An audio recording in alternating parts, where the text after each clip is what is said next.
வணக்கம் உறவுகளே, எல்லாரும் எப்படி இருக்கீங்க? நல்லா இருக்கீங்களாங்க? இன்றைக்கி காலையிலேயே எங்கள் வீட்டில் தண்ணி பிடிச்சிட்டு இருந்தோம். பிடிச்சிட்டு இருக்கும்போது என்னென்னா, பப்பாளி மரத்தில் வந்து நல்ல அழகான பழங்கள் நிறைய பழுத்திருந்தது. சரி, பப்பாளி பழம் பறிக்கலாம் அப்படின்னு சொல்லிட்டு எங்கள் வீட்டுக்காரர் என்ன பண்ணார், பப்பாளி பழத்தை பறிக்கிறதுக்காக அந்த குச்சி கம்பி வச்சு அதை தட்டி விட்டுட்டு இருந்தார்.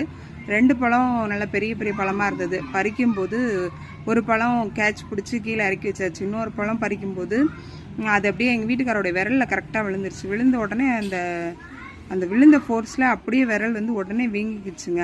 உடனே அதுக்கு ஆயின்மெண்ட் இதெல்லாம் தடவியாச்சு. ஆனால் அது சாயந்தரத்துக்குள்ளே அந்த வீக்கம் சரியாயிரும் அப்படின்னு நினைக்கிறேன். பழம் ரொம்ப அருமையாக டேஸ்ட்டாக இருந்ததுங்க. உண்மையிலே சொல்கிறேன், பப்பாளி பழம் உடம்புக்கு அவ்வளோ நல்லது. நிறைய குழந்தைகள் இப்போலாம் வந்து ஒரு குறிப்பிட்ட பழங்களை சாப்பிடவே மாட்டேங்கிறாங்க. ஆப்பிள், ஆரஞ்சு, திராட்சை, மாம்பழம் இதை மட்டும் தான் சாப்பிட்றாங்களே ஒழிய சத்துள்ள பழங்கள் எதுவுமே அதிகமாக குழந்தைங்க விரும்பி சாப்பிட மாட்டேங்குது. பப்பாளி பழத்தில் அவ்வளோ சத்துக்கள் நிறைஞ்சிருக்கு. முடிஞ்ச அளவுக்கு உங்கள் குழந்தைங்களுக்கு பப்பாளி பழம் கொடுத்து பழக்குங்க. வீடியோ பிடிச்சிருந்தா லைக் பண்ணுங்கள். நீங்கள் இன்னும் நம்ம சேனலை சப்ஸ்கிரைப் பண்ணல அப்படின்னா மறக்காமல் சப்ஸ்கிரைப் பண்ணுங்கள்.